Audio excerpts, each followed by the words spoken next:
Data structure के lecture series में आज ये दूसरा लेक्चर है और इस लेक्चर में आप सीखेंगे डेटा स्ट्रक्चर के टाइप्स क्या क्या होते हैं। डेटा स्ट्रक्चर आप इसलिए सीखते हैं कि अगर आपके पास डिफरेंट टाइप्स ऑफ प्रॉब्लम होते हैं तो उस प्रॉब्लम की सॉल्यूशन को आप फाइंड करते हैं डिफरेंट टेक्निक से। बिकॉज डेटा स्ट्रक्चर में डिफरेंट मैथडोलॉजी को बताया जाता है, डिफरेंट टेक्निक्स को बताया जाता है ताकि प्रॉब्लम का सॉल्यूशन बहुत ही मिनिमाइज तरीके से मिल जाए।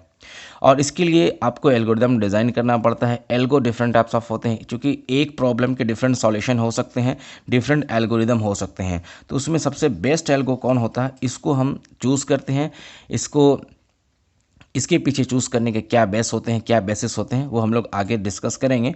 लेकिन अगर आप कंप्यूटर साइंस के फील्ड में फर्दर कैरियर अच्छा बनाना चाहते हैं, बढ़िया बनाना चाहते हैं, तो आपको ये वाला पेपर पे फोकस करना ज़रूरी होता है। ये पेपर एक थ्योरेटिकल पेपर है, कंसेप्चुअल है, और इस पेपर की जो इम्प्लीमेंटेशन होगी किसी न किसी लैंग्वेज में ही किया जा सकता है। ठीक है, तो डेटा स्ट्रक्चर मैंने पिछले वीडियो में अपलोड किया था कि डेटा स्ट्रक्चर होता क्या है।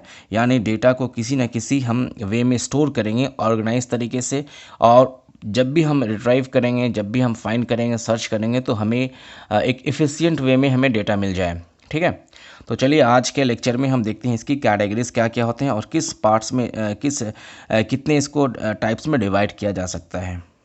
अगर आप इस स्क्रीन पे इस डायग्राम को देखिएगा तो आपको जो है एक आपके सामने डेटा स्ट्रक्चर का एक खाका तैयार हो जाएगा, एक ब्लूप्रिंट तैयार हो जाएगा कि डेटा स्ट्रक्चर को कैसे हम बांटते हैं और कितने पार्ट्स में ये बांटा गया है। देखिए, डेटा स्ट्रक्चर में जनरली प्रोग्रामिंग के थ्रू ही इसकी जो कंसेप्ट को इम्प्लीमेंटेशन किया जाता है। लेकिन अगर आप बेसिक पॉइंट्स को नहीं समझते हैं, बेसिक इसकी टाइप्स को नहीं समझ पाएंगे, तो प्रोग्रामिंग में इम्प्लीमेंटेशन करना या प्रोग्रामिंग लिखना मुश्किल हो सकता है। ठीक है, तो सबसे पहले देखिए, डेटा स्ट्रक्चर को दो पार्ट्स में डिवाइड किया जा सकता है। एक सबसे पहला लीनियर डेटा स्ट्रक्चर होता है और दूसरा नॉन लीनियर डेटा स्ट्रक्चर होता है। लीनियर स्ट्रक्चर को फर्दर कैटेगराइज किया गया है। सबसे पहला एरे होता है, स्टैक होता है, सेकंड में क्यू होता है और लिंक लिस्ट होता है। तो देखिए, स्टेप बाय स्टेप अगर आप पढ़ते हैं तो आपको कभी भी मुश्किल नहीं आएगा, कभी प्रॉब्लम नहीं क्रिएट होगा। होता क्या है कि डायरेक्टली आप कभी इस टॉपिक पे कभी उस टॉपिक पे जंप कर जाते हैं। जंप करने की वजह से आपको फिर कुछ भी समझ में नहीं आता है। बस आप स्टैक के लीफो और क्यू के फीफो से भी अटक जाते हैं, उसके अलावा आपको समझ में नहीं आता। इसलिए आप हर स्टेप को, अगर कोई बहुत कॉम्प्लेक्स टाइप का होता है, बहुत कठिन प्रॉब्लम होता है, तो अगर आप उसको इनिशियल स्टेट से, इनिशियल लेवल से शुरू करते हैं तो आप बहुत आसानी से उसको सॉल्व कर सकते हैं। ठीक है, तो हम तो शुरू करेंगे एरे से ही शुरू करेंगे और इसकी डेफिनेशन बताएंगे और साथ में हम इसकी एग्जांपल्स को बताते चलेंगे ताकि आपका कंसेप्ट बिल्कुल क्लियर हो और बहुत आप आगे तक बढ़ सकें। तो सबसे पहला लीनियर डेटा स्ट्रक्चर का होता है एरे, उसके बाद स्टैक होता है, फिर क्यू होता है, लिंक लिस्ट होता है। तो ये आपने देख लिया कि लीनियर की तरफ कौन कौन होता है, ये चार होते हैं जनरली। और नॉन लीनियर की तरफ क्या होता है, दो होते हैं जनरली, एक ग्राफ होता है और ट्रीज होता है।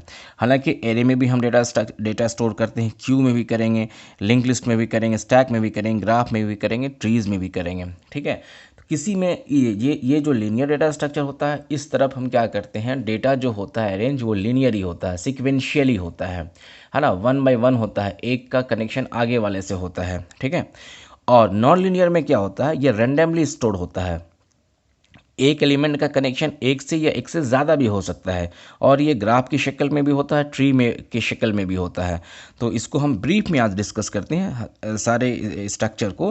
हालांकि इसकी टॉपिक जब आएगी, इसकी बारी आएगी, तो इसको फिर हम एक्सप्लेन करेंगे डिटेल्स में, हर एक टॉपिक को डिस्कस करेंगे डिटेल्स में। आज सिर्फ जो हम लोग देख रहे हैं डेटा स्ट्रक्चर के टाइप्स क्या होते हैं, इन सब को हम ब्रीफ में एक एक करके डिस्कस कर देते हैं।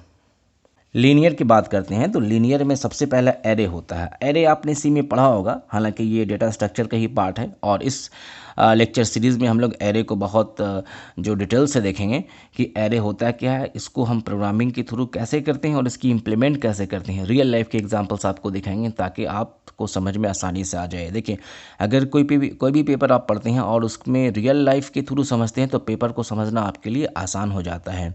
और ये डेटा स्ट्रक्चर आप बीसीए में पढ़ेंगे, बीटेक में भी पढ़ेंगे, एमसीए में भी पढ़ेंगे। ठीक है, तो एरे होता क्या है, एलिमेंट्स इन ऐसे एरे का जो डेफिनेशन हम तो डिटेल्स में बताएंगे इसकी जब लेक्चर वीडियो सीरीज़ अपलोड करेंगे। ब्रीफ में ये समझिए कि एरे में जो एलिमेंट्स होते हैं वो मेमोरी में कंटिन्यूसली स्टोर होते हैं। ठीक है, इस तरीके से 1 बाय 1 करके सिक्वेंशियल स्टोर होते हैं। जैसे एक वैल्यू स्टोर हुआ, दूसरा हुआ, तीसरा हुआ, चौथा। तो ये नीचे जो 0 1 2 3 ये इसकी इंडेक्स कहलाती है। इसकी क्या कहलाती है, इंडेक्स कहलाती है। ठीक है, अब इंडेक्स के थ्रू हम इसके डेटा को एक्सेस करेंगे, या फिर इस वे में भी आप देख सकते हैं, ये जो हमारा अंदर में जो वैल्यू है ये सब डेटा है, एलिमेंट कह सकते हैं, एरे के एलिमेंट्स। इसकी कुछ हम नाम दे सकते हैं, फॉर एग्जांपल ए है, यहाँ पे हम कुछ नाम दे, नाम चूँकि यूज़र डिफाइन, आप नाम कुछ भी दे सकते हैं। और ये जब आप डिज़ाइन करेंगे, आप एरे को डिफाइन करेंगे इस तरीके से, तो इस तरीके इसको करने के बाद फिर आप इसमें डेटा स्टोर कर देंगे जितना आपने यहाँ साइज़ डिफाइन किया है। ठीक है, तो एरे में होता क्या है, इसमें एक ही तरह का डेटा लिया है। अगर आपने इसको इंटीजर टाइप लिया तो फिर इसमें इंटीजर वैल्यू ही आता है, कैरेक्टर लिया तो कैरेक्टर वैल्यू ही आता है, फ्लोट है तो फ्लोट वैल्यू आता है। तो ये सिक्वेंशियली स्टोर तो हो रहा है, लेकिन इसमें कुछ ड्रॉबैक्स हैं, जो ड्रॉबैक्स को हम लोग बाद में दूसरे डेटा स्ट्रक्चर के माध्यम से इसको दूर करेंगे। तो ये ब्रीफ में एरे हो गया। एरे का मतलब क्या होता है, डेटा स्ट्रक्चर है जिसमें डेटा को ऑर्गेनाइज वे से सिक्वेंशियली तरीके से हम इसमें स्टोर करते हैं। ठीक है, लीनियर डेटा स्ट्रक्चर में दूसरा नंबर आता है स्टैक का। स्टैक का भी आपने नाम सुना होगा। स्टैक जो ये जो प्रिंसिपल पे काम करता है वो लीफो पे काम करता है, that is last in first out. जो सबसे आखिर में जाएगा वो सबसे पहले आएगा। इस तरीके का बहुत सारे रियल लाइफ एग्जांपल होते हैं और बहुत डिस्कस करेंगे डिटेल्स में। थोड़ा सा आप पेशेंस रखिए, उसके बाद जब इसके लेक्चर आएगा तब उसमें डिस्कस करेंगे। ब्रीफ में समझिए, डेटा स्ट्रक्चर में stack is a type of linear data structure in which LIFO जो है ये इस प्रिंसिपल पे ये बेस्ड होता है कि जो सबसे आखिर में एलिमेंट जाएगा उसको सबसे पहले निकाला जाएगा। तो डालने को हम पुश कहते हैं और निकालने को पॉप कहते हैं। ये दो ऑपरेशन होते हैं, पुश एंड पॉप स्टैक में। तीसरे नंबर पे जो है ये क्यू होता है। ये भी एक तरह का लीनियर डेटा स्ट्रक्चर है। इसमें जो प्रिंसिपल काम करती है वो फीफो है, यानी फर्स्ट इन फर्स्ट आउट। जो सबसे पहले जाएगा वो सबसे पहले निकलेगा। जिस तरीके से हम लोग रियल लाइफ में लाइन वगैरह जो हम लोग लगाते हैं किसी फॉर्म को कलेक्ट करने के लिए या टिकट को कलेक्ट करने के लिए, तो वहाँ पे लाइन लगती है। क्यू का मतलब लाइन ही होता है। ठीक है ना, इसको इस तरीके से कह सकते हैं। तो जो सबसे पहले जाएगा वो सबसे पहले आएगा। ठीक है ना, तो यहाँ पे ये इसकी जो है ये एलिमेंट है क्यू की और इस प्रिंसिपल के बेसिस पे काम करता है। ठीक है, इसको हम सबसे पहले वालों को क्या कहते हैं, ये फ्रंट हो जाएगा और ये रेयर हो जाएगा, ये पीछे का वैल्यू होगा, ये सामने का होगा। ठीक है, तो ये भी एक तरह का लीनियर डेटा स्ट्रक्चर हुआ। लीनियर डेटा स्ट्रक्चर में जो चौथे नंबर पे आता है वो लिंक लिस्ट होता है। ठीक है, अब लिंक लिस्ट क्या होता है, इसमें जो नोड होते हैं आपस में एक दूसरे से लिंक्ड होते हैं, तभी तो एक लिस्ट बनता है, एक सीरीज़ बन जाता है। एक एक नोड को जोड़ते हैं, हर नोड अपने आगे वाले नोड का जो एड्रेस को स्टोर करता है ताकि आगे वाले नोड से वो ऐड हो जाए, अटैच हो जाए, लिंक्ड हो जाए। ठीक है, तो ये लिंक लिस्ट की डेफिनेशन सिंपल बेसिक में है। Data elements are connected through a series of nodes, यानी हर एक, इसको हम नोड कह सकते हैं।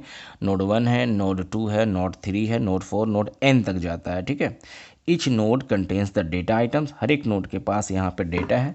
ये वाला जो पार्ट है ये डेटा कहलाता है। ठीक है ना, ये जो है ये डेटा कहलाता है। ठीक है, इस तरीके से इसको हम कह सकते हैं, ये डेटा कहलाता है। और इसका जो नेक्स्ट पार्ट होता है ये आगे वाले नोड का एड्रेस को कंटेन करता है, तभी ये लिंक हो पाता है। ठीक है, फिर ये नोड 2 को देखिए, ये आगे वाले नोड के एड्रेस को कंटेन करता है। और जो सबसे आखिर में होता है उसके नेक्स्ट में नल होता है, यानी किसी का एड्रेस नहीं होता है। तो ये लिंक लिस्ट है, इसको भी डिटेल में डिस्कस करेंगे इसके लेक्चर में। अब थोड़ा नॉन लीनियर की बात कर लेते हैं। नॉन लीनियर में होता क्या है, इसमें डेटा जो ऑर्गेनाइज होता है या स्टोर किया जाता है ये रैंडमली होता है। इसमें सिक्वेंशियली के कंसेप्ट नहीं होता है, इसलिए थोड़ा ये पावरफुल भी हो जाता है।